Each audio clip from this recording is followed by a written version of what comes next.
देखो पिछली क्लास में अपन जो क्वेश्चन नंबर 22 तक कंप्लीट कर चुके हैं। आज अपन 23 के वो स्टार्ट कर रहे हैं। देखो तो करते हैं स्टार्ट। देखो 23। देखो इस प्रश्नावली को मैं पूरा टाइम देके पढ़ा रहा हूँ क्योंकि बिल्कुल ईजी है और 3-4 नंबर की प्रश्नावली है, तो ईजी सा एक ही क्वेश्चन आता है, वो क्वेश्चन कर दो बस। मैं चाहता हूँ कि वो किसी का गलत नहीं होना चाहिए। चलो स्टार्ट करते हैं। देखो, एक व्यक्ति एक जहाज के डेक जो पानी की सतह से 10 मीटर ऊंचाई पर खड़ा है। एक आदमी जो है एक जहाज है उसके डेक पे खड़ा है। अभी बताओ डेक क्या होता है। यदि वह पहाड़ी के शिखर का उन्नयन कोण 60 तथा पहाड़ी के आधार का अनुमान कोण को देखता है, ठीक है। तो जहाज से पहाड़ी की दूरी तथा पहाड़ी की ऊंचाई ज्ञात कीजिए। ओके, अब देखो इस पूरे जो लिखा हुआ है इसको सीन को इमेजिन करने की कोशिश करो। चित्र कैसे बनेगा इसका, एक एक चीज देखना। एक आदमी कहाँ खड़ा है, जहाज के डेक पे। इसका मतलब ये हुआ नीचे सबसे नीचे तो यहाँ पे तो पानी है जो समुद्र है, ठीक है ना। चित्र बनाना, क्योंकि चित्र नहीं बनेगा जहाँ तक आपको यही पता नहीं चलेगा कि कौन सा तो समकोण त्रिभुज लेना है, किस में टेन लगाना है, साइन लगाना है। इस वजह सबसे जरूरी होता है आपको चित्र बनाना आना चाहिए। तो ये समुद्र मैंने बना दिया, ये पानी, ठीक है। अब इसके ऊपर क्या बोला है उसमें, जैसे सवाल में बोला एक व्यक्ति जहाज के डेक पे खड़ा है। अब जहाज बना दो। इस पे जहाज बनाने की जरूरत नहीं है, बस इतना याद रख लो कि जहाज कम से भी कम इतना ऊंचा तो है ही सही। ये इतना ऊंचा ना, मैं ऐसे डॉट करके बना दूं। इस तरीके का जहाज है ये, ऐसा।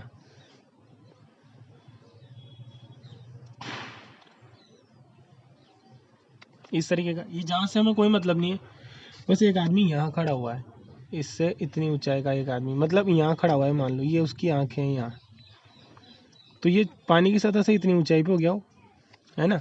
ये तो बोला है एक व्यक्ति जहाज के डेक जो पानी की सतह 10 मीटर, ये डेक जो है ये 10 मीटर ऊंचा है ना। तो यहाँ ये ऊंचाई 10 मीटर आएगी, मतलब हमारे पास यहाँ खड़ा हुआ है वो 10 मीटर ऊंचा जहाज है, वहाँ खड़ा हुआ है, ठीक है। हो गया आगे। यदि वो पहाड़ी, अब एक पहाड़ी को देखता हो, यहाँ से इधर की तरफ एक पहाड़ी है उसको देखता है, तो पहाड़ी बना देते हैं। ये पहाड़ी बना दी। अब पहाड़ी ऐसे यूं करके ऐसे तिरछी भी बना सकता हूँ मैं कैसे भी, लेकिन अपन को उस पहाड़ी की ऊंचाई लेनी है सिर्फ। तो ऐसे उसमें फूल पत्ते पेड़ पौधे बनाने से कोई मतलब नहीं है। ये पहाड़ी ले ली जिसकी ऊंचाई इतनी एज ऊंचाई है इसकी, मान लेंगे अपन, है ना। दोबारा देखो, एक व्यक्ति ये जहाज के डेक पे, डेक का मतलब है पानी से जहाज ऊंचा रहता है ना, वहाँ डेक पे यहाँ इस जगह खड़ा हो यहाँ तक, तो ये यहाँ तक की 10 मीटर ऊंचाई दे रखी है हमें, ये इतनी। अब ऐसा नहीं कि व्यक्ति की ऊंचाई कहाँ की, व्यक्ति वो उसमें ही काउंट होगी, है ना, 10 मीटर के अंदर ये पर खड़ा है। वह पहाड़ी के शिखर का उन्नयन कोण, अब देखो पहाड़ी के शिखर का उन्नयन, ये पहाड़ी को और ऊंची कर देते हैं अपन। ये यहाँ से देख रहा है जब वो इस तरीके से, तो पहाड़ी के शिखर का उन्नयन कोण। अब देखो जहाज से देखते हैं उसी जगह आपको एक क्षैतिज लाइन बनानी रहती है, पहले भी बता चुका हूँ ये मैं, तभी जाके कोण बने। भाई 60 कोण कैसे बनाओगे फिर आप, यो इतना बड़ा 60 कोण थोड़ी रहेगा, यहाँ क्षैतिज लाइन तो बनानी पड़ेगी ना आपको। तो 60 का कोण, ये क्षैतिज लाइन बनाई मैंने यहाँ पे, और ये वाला कोण कह रहा है 60 उन्नयन, मतलब व्यक्ति जहाँ खड़ा है डेक पे वहां से पहाड़ी के शिखर का उन्नयन कोण तो 60 है, और इसका जो उसका नीचे वाला पॉइंट है, देखो क्या लिख रखा है उसके बारे में इसने, आधार, पहाड़ी के आधार का अवनमन कोण कितना है, अवनमन कोण है, और ये वो उन्नयन था, ये अवनमन है, ये 30 है, ठीक है। तो ये कितना है 30, तो यहाँ से अवनमन यहाँ से बनता है ना, कितना है 30, ओके। और तो जहां से पहाड़ी की दूरी तथा पहाड़ी की ऊंचाई ज्ञात कीजिए। अब देखो जहाज, ऐसा नहीं जहाज से इसी जगह से ज्ञात करनी है आपको दूरी, है ना। ऐसा भी तो हो सकता है कि जहाज पूरा इधर हो, आदमी आगे आगे खड़ा हो उसके, इससे सब आपको तो बस आदमी की जहाज से पहाड़ी, इस पहाड़ी की दूरी का मतलब वो ये हुआ कि आपको जो है उस आदमी से पहाड़ी की दूरी पता करनी है, मतलब ये वाली दूरी पता करनी है। चाहो तो डी मान लो इसको, डिस्टेंस है ना, ये दूरी डी पता करनी है। ऐसा बिल्कुल नहीं है कि सर जहाँ तो यहाँ है ना तो ये इतनी सी दूरी पता, ऐसा नहीं है। जांच का हमें पता ही नहीं, क्या पता आदमी इस जगह खड़ा हो यहाँ पे और ये जांच पूरा इधर पीछे हो, तो यहाँ से तो फिर वही दूरी आ जाएगी ना। इस वजह से आपको तो आदमी से रिलेटेड है कि उस आदमी की पहाड़ी से कितनी दूरी है पता करना है, ठीक है। अब देखो जो इसमें दिया गया था उससे मैंने चित्र बना दिया पूरा। अपन आगे इसमें दिमाग लगाते हैं। देखो तो अपन क्या करेंगे, बस अब इन त्रिभुजों को नाम दे देते हैं पहले, जैसे ए बी और ये सी। फिर एक और ये त्रिभुज भी काम आएगा अपने यहाँ तक, जैसे इसको डी दे दो, इसको ई दे दो। जो जो दूरियां में पता करनी है सब आ जाएगा। अब देखो इस बुक को मैं एक साइड करता हूँ।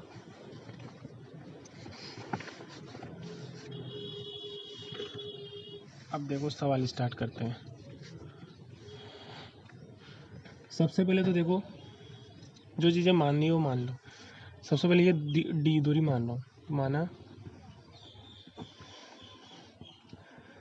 जहाज की पहाड़ी से दूरी जो अपन को ज्ञात करनी है बराबर डी है, तथा एक और चीज़ ज्ञात करवा रहा हो, ऊंचाई पहाड़ी है ना,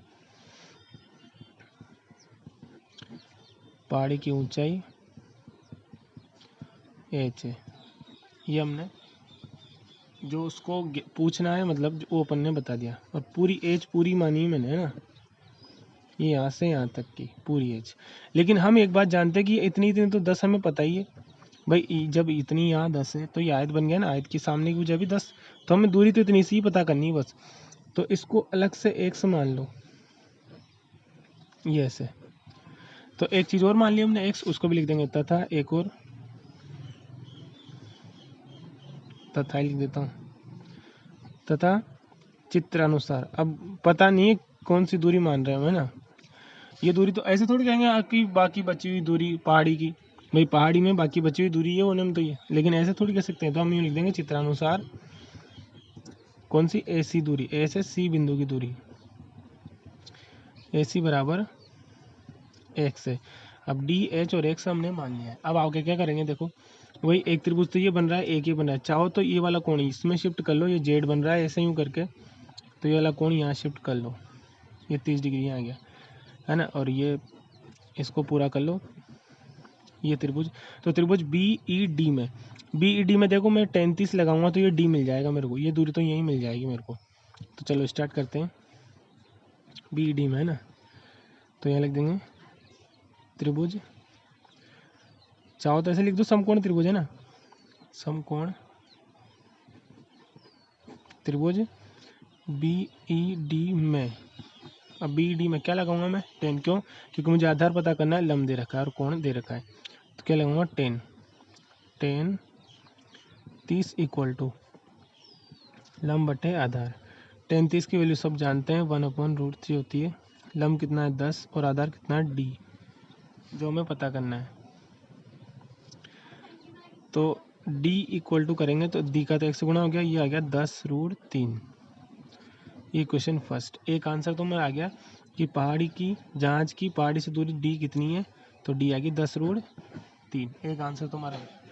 अब हम क्या करेंगे, ये जितना d है उतना d ये हो गया, ये आयत के आमने सामने की भुजाएं बराबर, तो ये BC दूरी भी कितनी हो जाएगी, तो मैं लिख देता हूँ, इसलिए BC दूरी भी कितनी होगी 10√3 ये। अब उसके बाद क्या कर रहे हैं अपन, ये वाला त्रिभुज लेंगे अब, कौन सा, ABC, और ABC में tan 60 लगाएंगे ताकि इस दूरी से ये 10√3 आ गई तो x भी आ जाएगा। तो बस बहुत आसान है। तथा समकोण त्रिभुज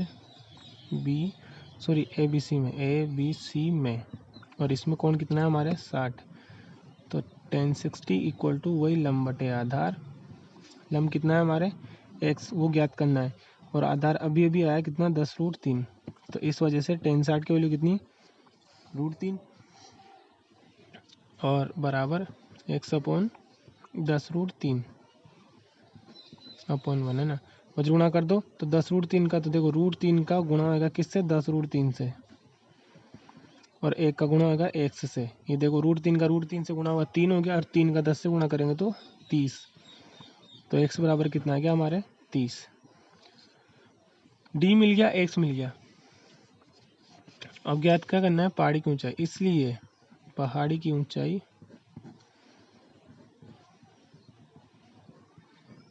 h बराबर, अब देखो पहाड़ी की ऊंचाई क्या है, यहाँ से तक की 10 और यहाँ से तक की अभी कितनी आ गई हमारे 30, तो 10 और 30 कितना हो जाएगा 40। बस ये लिख रहा हूँ मैं, 10 + 30 इक्वल टू 40 जो भी मीटर है वो लिख देंगे। आगे समझ में? तो देखो सब सवालों के जवाब दे दिए हमने। जहाँ से पहाड़ी की दूरी कितनी है, तो d बराबर आ गया 10√3, है ना। और ऊंचाई कितनी है, अभी आया 40, और x कितना आया 30 ये। लेकिन ये अभी यहाँ लिखना सही नहीं होगा, पूरा सवाल सोल्व करना है तभी सही रहेगा ये। तो ये यहाँ तक सही है। ओके, तो हमारा क्वेश्चन नंबर 23 कंप्लीट हो गया। अब क्वेश्चन नंबर 24 की बात करते हैं।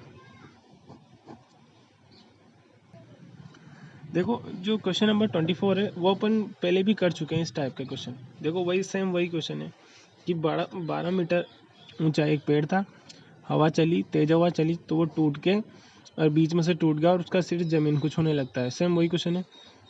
और जमीन के साथ 60 का कोण बनाता है। ज्ञात करें कि तेज हवा से पेड़ जमीन से कितनी ऊंचाई से टूटा, मतलब वो टूटा कितनी ऊंचाई से। देखो इस क्वेश्चन को मैं समझाता हूँ एक बार आप लोगों को। जब हवा नहीं चल रही थी तब पेड़ ऐसा था, देखो 12 मीटर ऊंचाई का। थोड़ा सा मैं ऐसे लाइन से ड्रॉ कर देता हूँ, बाकी ये पेड़ वेड़ बनाने की हमें ज़रूरत है ही नहीं। ये लो, ये पेड़ बना दिया, ठीक है। अब ये इसकी ऊंचाई कितनी है, तो 12 मीटर सवाल में दिया है। अब ठीक है, हवा चली और हवा चलने से जैसे मान लो कहीं से भी टूट गया, हमें पता नहीं कहाँ से, जैसे मान लो यहाँ से टूट गया और ये जो है ऊपर वाला हिस्सा इधर नीचे की तरफ आ गया ये ऐसे, और ये ज़मीन को छू रहा है ऐसे ना, इस तरीके से। ये पेड़ यहाँ से टूट गया हमारा, इसकी डालियाँ वगैरह भी है ऐसे।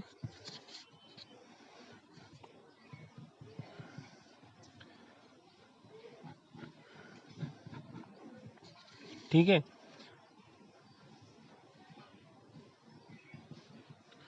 ज़्यादा हमें इसमें ड्रॉ करने की ज़रूरत नहीं है।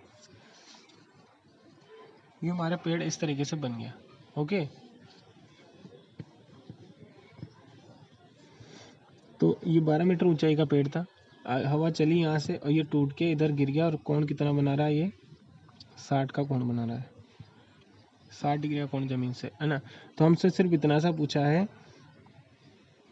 कि ये दूरी पूरी कितनी है 12 मीटर, कि जब ये ज़मीन से टूटा, जब मतलब टूटा कितनी, कहाँ से, कितनी ज़मीन से कितनी ऊंचाई से टूटा है, मतलब ये वाली दूरी चाहिए हमें, ये वाली दूरी अलग से चाहिए। तो हम क्या करेंगे, इस वाली दूरी को x मान लेंगे, तो ये बाकी बची दूरी कितनी हो जाएगी 12 माइनस x, है ना। और वही दूरी तो इधर आई है कर्ण में, इस त्रिभुज के अंदर ये दूरी लंब बन रही है और ये दूरी कर्ण, तो ये ऐसे इधर आई है, तो ये कितनी 12 माइनस एक्स, मतलब ये 12 माइनस एक्स होगी। अब देखो आप क्या करोगे, इन दोनों में संबंध, कर्ण में और लंब में संबंध कौन बताता है, तो यहाँ लिख देंगे। अब नाम दे दो चाहो तो इसको ए बी सी, और मान लेंगे, माना पेड़ जमीन से एक्स ऊंचाई से टूटा है। ये लो, एक्स ऊंचाई से, ये एक्स का मान पता करना है और हमें, है ना, एक्स ऊंचाई से टूटा है, इसलिए चित्रानुसार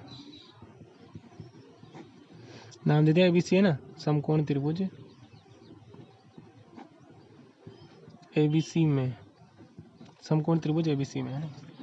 अब समकोण क्या लगाएंगे, साइन लगाएंगे। क्यों लगाएंगे, क्योंकि कर्ण दे रखा है। दोबारा बताता हूँ, देखो पूरा 12 मीटर का था, मैंने ये मान लिया यहाँ से टूटा था, तो अब ये दूरी एक्स है, तो बाकी कितनी बची 12 माइनस एक्स बचेगी ना।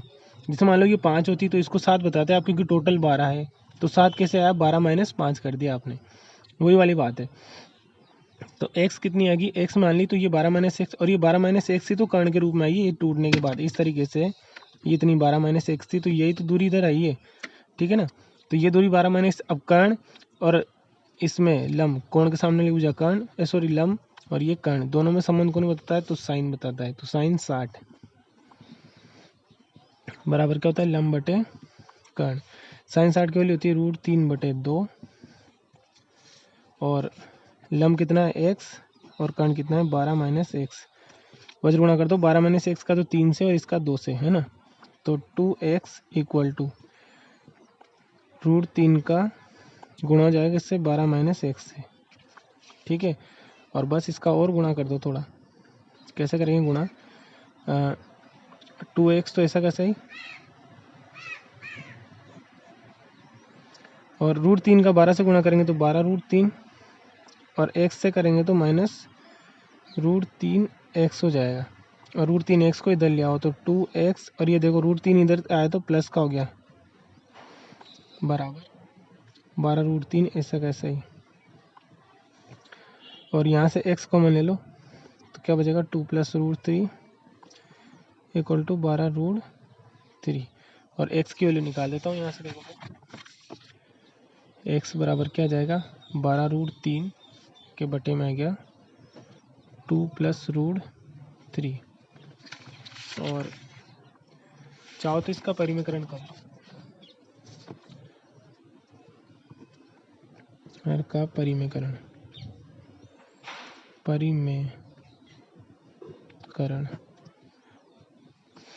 तो वो क्या जाएगा x इक्वल टू 12√3 तो ऐसा कैसा ही अपॉन में 2 + √3। अब गुणा किससे करेंगे, माइनस विपरीत चिन्ह से करते हैं, जानते हैं सब लोग, ठीक है ना, विपरीत चिन्ह से गुणा कर दिया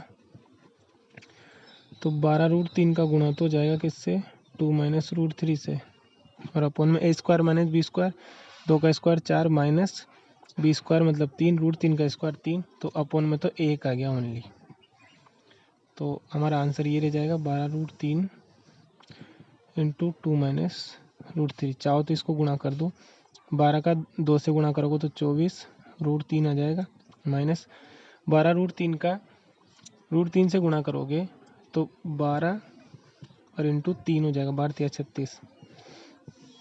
अब आपको क्या करना है, इस चॉइस को गुणा करना है 1.732 से, क्यों, क्योंकि √3 की वैल्यू होती है, यहाँ चाहो तो यहाँ लिख दो, चूँकि √3 बराबर होता है 1.732, है ना, इस वजह से, और माइनस 12 × 36 हो गया। बस अब इस चॉइस का इससे गुणा करके इसमें से 36 कम कर दोगे तो आपका फाइनल आंसर आ जाएगा। ओके, ये यहाँ पे बस आगे अगली क्लास में पढ़ेंगे।